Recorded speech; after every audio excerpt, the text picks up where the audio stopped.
শুভ সকাল বন্ধুরা। সকালবেলা একটা ভিডিও নিয়ে আসলাম, ভীষণ ইন্টারেস্টিং একটা ভিডিও। যে প্রয়াগরাজে যে কুম্ভ মেলা হচ্ছে, তো সেখানে যে সাধু সন্ন্যাসীরা এসেছে নানান রকম, সেই সব ভিডিও দেখছিলাম।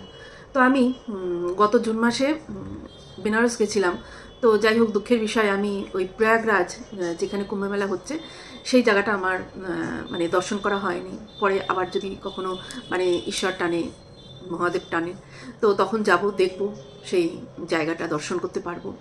কুম্ভ মেলায় যেতে পারবো কিনা তার তো ঠিক নেই, কিন্তু সেই জায়গাটা দর্শন করতে অবশ্যই যেতে পারবো, ঈশ্বরের ইচ্ছা হলে, মহাদেবের ইচ্ছা হলে। তো যাই হোক, ওই নানান রকম অনেক যে সন্ন্যাসীরা এসছে, তো তাদের ভিডিওগুলো দেখছিলাম। একটা খুব ইন্টারেস্টিং একজন ক্যারেক্টার সন্ন্যাসী, তার ভিডিও সামনে আসলো, তার যে সাক্ষাৎকার সেটা সামনে আসলো। উনি অভয় সিং, ওনার নাম অভয় সিং। উনি হচ্ছে হরিয়ানা। তো উনি অ্যারোস্পেস বলে যে ইঞ্জিনিয়ারিং আছে সেটা নিয়ে পড়াশোনা করেছে। ঠিকই হয়তো বললাম, অ্যারোস্পেস, মুম্বাই আইআইটিতে। মানে শুনে অবাক। ওখানে যেই রিপোর্টার ওনার সাক্ষাৎকার নিচ্ছিলেন, তো যখন জিজ্ঞেস করলো যে আপনি মানে এর আগে কি করতেন, তখন যখন ওই অভয় সিং বললেন যে এরকম অ্যারোস্পেস নিয়ে পড়াশোনা করেছি 4 বছর আইআইটি, মুম্বাই আইআইটিতে। মানে উনি কিছুক্ষণের জন্য একদম হতবাক হয়ে গেছে। ওনার মুখ থেকে যেন আর কথা সরছে না যে হ্যাঁ এইরকম। মানে ওনার কত, মানে আমরা যেটা মনে করি ওনার কত ব্রাইট ফিউচার ছিল, মানে কত জীবনে কত উঁচু জায়গায় যেতে পারতো। অ্যারোস্পেস মানে বুঝতেই পারছো, এটা খুব একটা মানে সবাই যে চান্স পাবে, সবাই যে করতে পারবে তা কিন্তু না। ভীষণ শক্ত একটা ব্যাপার। ইঞ্জিনিয়ারিং মানেই শক্ত, কিন্তু অ্যারোস্পেস নিয়ে পড়াশোনা এটা তো আরও বেশি শক্ত, বেশি কঠিন। আমাদের মতন সাধারণ আমরা তো এটাই মনে করব। তো তার সঙ্গে কথাবার্তার পরে মানে ওনার দেখলাম যে ওনার কাছে এখন তো কিছুই নেই, মানে কিছু নেই মানে উনি সব পেয়ে গেছে। উনি কিন্তু সব পেয়ে গেছে। আমরা এই যে মানে ঠাকুর ভগবান করে যখন আমাদের দরকার হয় তার পায়ের তলায় পড়ে থাকি যে আমাকে এটা দাও, আমার ওটা করে দাও, আমার সেটা করে দাও। আমরা মানে আমাদের দরকার অনুসারে তার পায়ের তলায় পড়ে থাকি। কিন্তু এই যে সন্ন্যাসী বলো বা যাই বলো, উনি সব পেয়ে গেছে। ওনার যে হাসি মুখটা দেখলে বোঝা যাচ্ছে যে উনি সমস্ত কিছুই পেয়ে যাচ্ছে। এত মানে কি বলবো, মানে হাসির মধ্যেই যেন সব শান্তি মানে লুকিয়ে আছে। ওনার হাসিটা দেখলেই মনে হচ্ছে উনি সব শান্তি লুকিয়ে আছে। উনি ওনার ইন্টারভিউটা দিতে এমন কিছু বাস্তব কথাও বলে ফেলেছে, সেটা যদি খুব ভালোভাবে ইন্টারভিউটা শোনা যায় তাহলে আমরা বুঝতে পারবো যে ভীষণ বাস্তব কতগুলো কথা বলে ফেলেছে। ওনাকে জিজ্ঞেস করে বলছি সেই কথা, আমি যতটা বুঝতে পেরেছি ততটা বলছি, কেননা ওই কথাগুলো বোঝার জন্য আর একটু ভালো করে ইন্টারভিউটা শোনা দরকার। ওনার কথাগুলো আর একটু ভালো করে শোনা দরকার। মানে খুব ক্যাজুয়ালি যদি আমরা ওই কথাগুলো শুনি, আমাদের কিন্তু সমস্তটাই মাথার উপরে দিয়ে যাবে। তো আমি শুনলাম, শুনে আমি বললাম না, এত সুন্দর একটা বিষয়, আমি সেটা মানে আমার যারা বন্ধু আছে তাদের সঙ্গে আমি একটু শেয়ার করি। পরে মানে এত ইন্টারেস্টিং একজন ক্যারেক্টার, মানে ওনাকে আবার দেখতে ইচ্ছে করছে, বারবার শুনতে ইচ্ছা করছে। মানে খুব ভালো লাগছে ওনার হাসিটা দেখলে না, যত দুঃখ কষ্ট যা আছে সব সরে যাবে। ওনার হাসিটার মধ্যে এতটা একটা সারল্য ভাব আছে, এতটা আনন্দ, মানে কি বলবো, মানে উনি সব পেয়ে গেছে। মানে সব ছেড়ে দিয়ে উনি, আমার মনে হচ্ছে সব পেয়ে গেছে। মহাদেবের মানে কাছে উনি পৌঁছে গেছে। মহাদেবের মানে কি বলবো, মহাদেব তাকে জড়িয়ে ধরে আছে, এরকম একটা ব্যাপার লাগছে। যাই হোক, এইরকমই উনি, ওনাকে জিজ্ঞেস করা হলো যে আপনি সব কিছু মানে ইঞ্জিনিয়ারিং পড়তে গেলে আমরা শুনেছি যে প্রথম থেকেই মানে ইঞ্জিনিয়ারিং পড়তে গেলে সেই ছেলেরা প্রেম সবই করে, সমস্ত কিছুই করে, এটা আমরা শুনেছি। যে রিপোর্টার সে জিজ্ঞেস করছে, আর এটা একদমই সত্যি কথা, এটা কোনো মিথ্যা কথা না। তা আপনি কি সেরকম কিছু করেছেন? তখন উনি প্রথমে বলছে যে আমাদের তো মেয়ে কমই ছিল, মানে আমি যে নিয়ে পড়াশোনা করেছি তাতে মেয়ের সংখ্যা কমই ছিল, তবুও আমি সবই করেছি, এমন না যে কিছুই করিনি। মানে ওই টাইমে যা করার আমি সবই করেছি। তো উনি সেখানে মিথ্যা কথা কিন্তু বললেন না যে আমি প্রেম করিনি বা আমি কিছু করিনি, সেরকম বললেন না। এমনকি উনি পড়াশোনা করার পরে, মানে 4 বছর ইঞ্জিনিয়ারিং পড়ার পরে তারপরে উনি চাকরিও পেয়েছিলেন, সেখানে লাখ টাকা মাইনেও ছিল। তো তারপরে উনি কি করেছে না, তারপরে উনি ফটোগ্রাফি নিয়ে পড়াশোনা করেছে। মানে ইঞ্জিনিয়ারিং পাশ করার পরে তারপরে মানে ওনার আগে থেকেই ইচ্ছা ছিল যে উনি ফটোগ্রাফি নিয়ে পড়াশোনা করবে। তখন উনি ফিজিক্স পড়িয়েছে, মানে টিউশন দিয়েছে, আর ফটোগ্রাফি নিয়ে পড়াশোনা করেছে। তারপরে যেটা হয়েছে, উনি পরবর্তীকালে বাড়িতে মেডিটেশন করতো। মেডিটেশন যখন করতো তখন ওনার বাড়ির মানে মা বাবা এরা পুলিশের কাছে জানিয়েছে যে এর মাথা ঠিক নেই, এর মানে মানসিক স্থিতি ঠিক নেই। তো তখন কি করেছে যে ওই তখন থেকে উনি ওনার বাড়ির থেকে একদম ডিটাচ হয়ে গেলেন। আর উনি এটাতে ভীষণ হ্যাপি যে এতদিন আমি একটা মানে কি বলবো, একটা সাংসারিক যে আবদ্ধ, এই সাংসারিক যে বন্ধনে আমি মানে সাংসারিক বন্ধনে আমি আবদ্ধ ছিলাম। তো ওনার মা বাবা ওটা করার ফলে উনি ওখান থেকে একদম মানে বন্ধন মুক্ত হয়ে গেল। আর তারপরে উনি কিন্তু বাড়ি থেকে বেরোতে পেরেছিল। তো উনি এটাই বলছে যে আমাদের ভারতবর্ষে মা বাবারা সন্তানের উপরে একটু বেশি মানে কি বলবো মাতব্বরি ফলায়, বা বেশি তাদের যেই মা বাবার যেই মানে মা বাবার যে চাহিদাটা সেটা সন্তানের উপরে কিন্তু চাপিয়ে দেওয়ার চেষ্টা করে মা বাবা।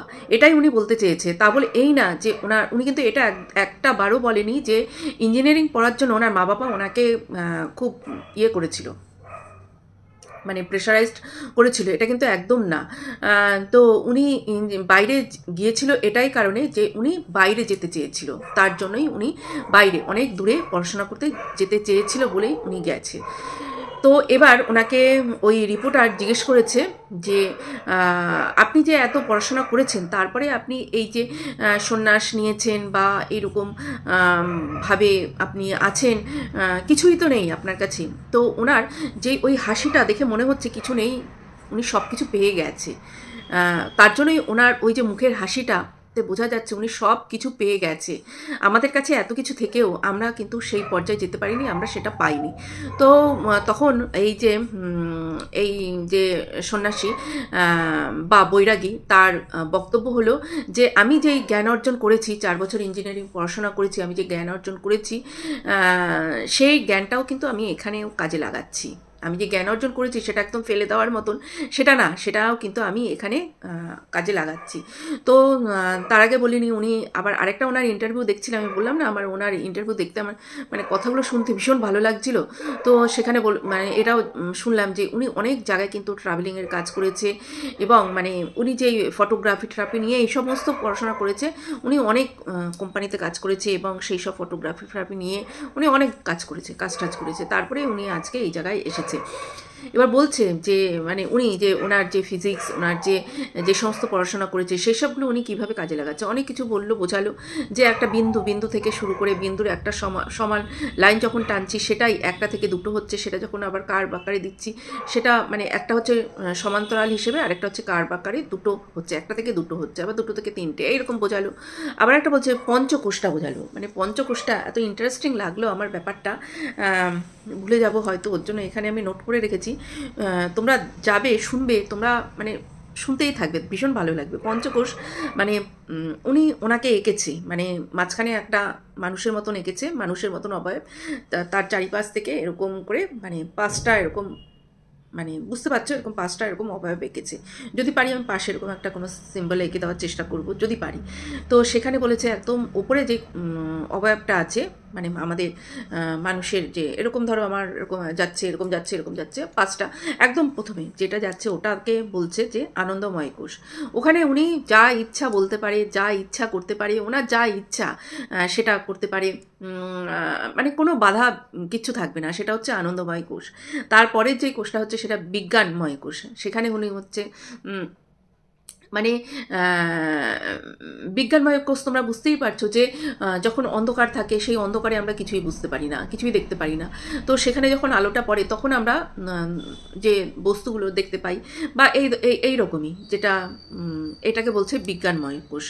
তো তারপরে বলেছে মনোময় কোষ। তো মনোময় কোষ হচ্ছে ওই বিজ্ঞানময় কোষে যেগুলো আমরা জ্ঞান অর্জন করছি বিজ্ঞানময় কোষ থেকে যেই আমরা জ্ঞান অর্জন করছি, মনোময় কোষে সেই জ্ঞানগুলো মানে কি বলবো, আমাদের একদম ব্রেনে ঢুকে থাকছে, মানে সেখান থেকে বেরোচ্ছে না, মানে মেমোরি যাকে বলে, সেটা হচ্ছে মনোময় কোষ। আমরা ভুলে যাচ্ছি না, সেটা হচ্ছে মনোময় কোষ। তারপরে হচ্ছে প্রাণকোষ।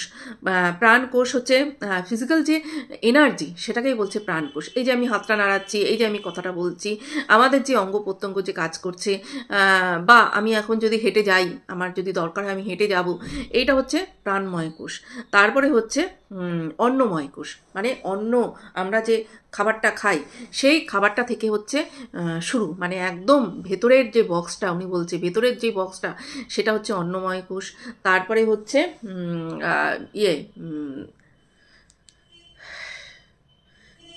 তারপরে হচ্ছে অন্নময় কোষ, তার উপরের যেই বক্সটা, সেই বক্সটা হচ্ছে প্রাণময় কোষ, তার উপরের যেই বক্সটা সেটা হচ্ছে মনোময় কোষ, তার উপরের যেই বক্সটা সেটা হচ্ছে বিজ্ঞানময় কোষ, আর তার উপরের যেই বক্সটা সেটা হচ্ছে আনন্দময় কোষ। তার মানে আমাদের হচ্ছে সবথেকে প্রয়োজন হচ্ছে কি, আমাদের খাদ্য। আমাদের খাদ্যটা সবথেকে অন্নময় কোষ, সেটাই হচ্ছে সবথেকে আমাদের দরকার। এবার এখানে অনেকে আবার বলে দেখি যে মানে খাবো আমরা কি করে খাবো, আমরা তো কাঁচা জিনিস খাবো না। একদম প্রথমে যখন মানুষ সৃষ্টি, মানে মানুষের একদম প্রথম দিকে, তখন মানুষ তাদের, আমরা জানি অন্ন, বস্ত্র আর বাসস্থান, এটাই আমাদের তিনটে নিড। তারপরে তো এই এখন অনেক কিছু, এত কিছু এসছে, এই যে লাক্সারিয়াস যেই ব্যাপার স্যাপারগুলো এখন এসছে। প্রথমে একদম যখন মানুষের প্রথম যখন ধাপ শুরু হয়েছে, তখন তো এইগুলো ছিল না, অন্ন, বস্ত্র, বাসস্থান, এগুলোই ছিল। প্রথম ছিল অন্ন। তো অন্ন, তখন মানুষ তো কী করতো, কাঁচাই খেত, মানে শিকার করতো, শিকার করে কাঁচাই খেত। তারপরে যখন আমরা ছোটোবেলায় পড়েছি, যখন কোনো একটা পাখি উঠতে উঠতে গেল, আগুনের মধ্যে পাখিটা পড়লো, সেই মাংসটাকে খেয়ে দেখলো, বাহ এটা তো খুব টেস্টি, তখন থেকে তারা রান্নাবান্নাটা শিখলো যে না, কাঁচা মাংসটার থেকেও আমরা যদি মাংসটাকে এরকম করে পুড়িয়ে খাই, তাহলে সেটা খেতে খুব টেস্টি হবে। তারপরে তারা চাষবাস করা শিখলো, এরকম শিখলো। তো এই আর কি, যেমনি এখনকার মেয়েরা রান্না করে, ছেলেরাও এই যে যারা শেফ টেপ, তারাও পড়াশোনা করে রান্নাবান্না নিয়ে।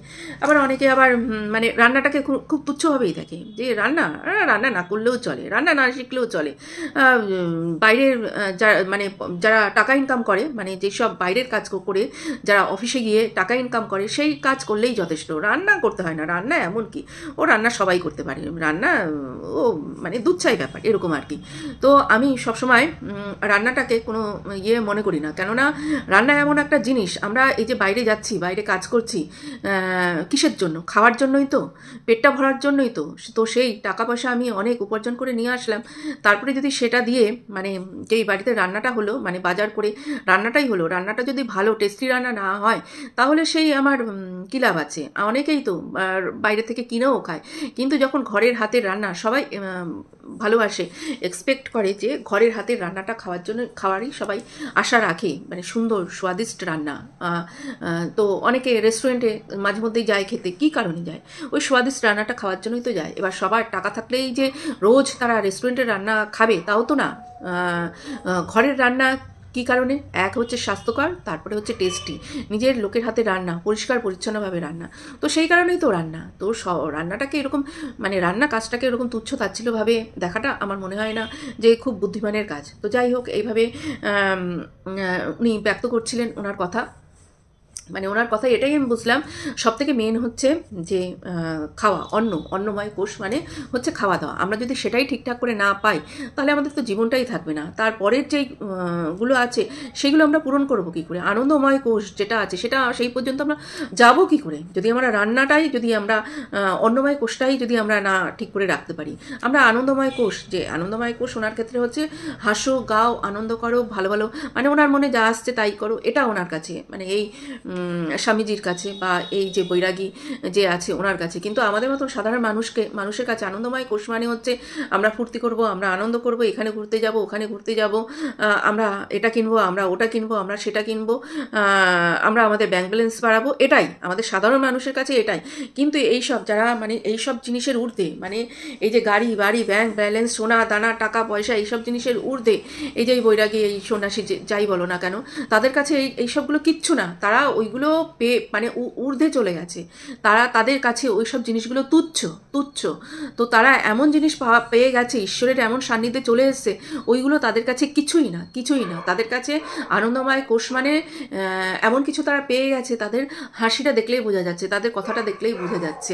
নাহলে ওই এক পোশাকে, এক জামা কাপড়ে, ওই ঠান্ডার মধ্যে ওই রকম বসে অত সুন্দর একটা মানে শিশুসুলভ হাসি, মানে প্রাণটা জুড়িয়ে যায়। তো তারপরে ওনাকে জিজ্ঞেস করা হয়েছে যে আপনি হাতে এত বড় নখ রেখেছেন কেন? তো তখন উনি বলছেন যে ফেমিনাইন ব্যাপারটা, ওই ব্যাপারটাকে উপলব্ধি করার জন্য আমি আমার হাতে এত বড় বড় নখ রেখেছি। মানে নখ রেখেছে কেন জিজ্ঞেস করছে। তো মাস্কিউলার যারা হয় তারা তো তাদের কাছে কোনো ব্যাপার না, তারা যেরকম সেরকম ভাবে তাড়াতাড়ি করে রেডি হয়ে তারা বেরিয়ে যেতে পারে। কিন্তু মেয়েলি ভাব তাদের সবসময় সব কিছু খুব সন্তর্পণে করে, মানে তার হাতে নখ আছে, মানে সে জামা কাপড়টা পরবে খুব সন্তর্পণে, এখানে না আটকে যায়, ওখানে না ঢুকে যায়, নখটা যাতে না আটকে যায়, খোঁচা লেগে ভেঙে যায়, মানে এইরকমভাবে। তো উনি ওই জিনিসটা ফিল করার জন্য উনি নখ রেখেছে। বলছে আমি যদি না এটা করি তাহলে তো আমি সেই জিনিসটা ফিল করতে পারবো না, মেয়েলি যেই ব্যাপারটা ফিল করতে পারবো না, সেই কারণে আমি এই হাতের যে নখটা আমি রেখেছি। মানে সত্যি বলছি আমার তো দারুণ লেগেছে, দারুণ লেগেছে। তো তোমরা কারা কারা এই যে ওনার যে ইন্টারভিউটা দেখেছো তোমরা একটু জানিও। আর যদি কেউ না দেখে থাকো প্লিজ দেখবে, প্লিজ দেখবে, আমি বলছি ভীষণ ভালো লাগবে। আর এরকম আরও অনেক সাধুসন্তরা এসেছে, তো এনারটা আমার এতটা মানে চোখে পড়লো আর ভালো লাগলো, তাই এনারটাই আমি বললাম। আরও যদি এরকম চোখে পড়ে আরও আমি এই নিয়ে একটু রিসার্চ করব, তারপরে আমি এখানে তোমাদের সঙ্গে শেয়ার করব। তোমরাই আছো, তোমাদের সঙ্গে শেয়ার করতে চলে আসি। তো টাটা বন্ধুরা, ভালো থেকো, সুস্থ থেকো, আর গুড নাইট। ও এটাও উনি বলেছে, ওনাকে যখন জিজ্ঞেস করা হলো যে তোমার ভাই বোন কেউ আছে, প্রথমে তো বললো যে না নেই, তারপর বললো হ্যাঁ আছে, কিন্তু এখন আর নেই, তার সঙ্গে আমার কোনো নেই, তাদের সঙ্গে আমার আর কোনো নেই। কেননা আমি যখন আমি করতাম ওই যে মেডিটেশন করার ব্যাপারটা, তখন এইরকম ঘরে খুব খিচখিচি হতো, আমাকে এরকম পুলিশে ডেকে দিয়ে দেওয়া হলো আমি নাকি পাগল। তো যে যা মনে করে আমি পাগল, পাগলের মতনই। তো আমি তাদেরকে এটাই বলেছিলাম যে কেউ কারো জীবন যেন একদম মানে এমন না করে যে নষ্ট করে দেওয়ার মতন, মানে ওরা নিজেরাই নিজেদের জীবন নষ্ট করে দিচ্ছে। মানে হয়তো বাড়িতে যেরকম হয় আমাদের সংসার জীবনে যেটা হয়, মানে আমরা তো ভীষণ একে অপরের থেকে এক্সপেক্ট করি, তাই না? আমরা তো এক্সপেকটেশনটা আমাদের নিজেদের লোকের উপর রাখি। তো উনি সেই ঊর্ধ্বে চলে গেছে, উনি ওটা মেনে নিতে পারে না, ওটা করতে পারে না। তো যাই হোক, এই আর কি, এটুকু তোমাদের সঙ্গে শেয়ার করলাম। তোমরা কারা কারা দেখেছো একটু পারলে কমেন্ট করে জানিও। টাটা বন্ধুরা, ভালো থেকো, সুস্থ থেকো, টাটা।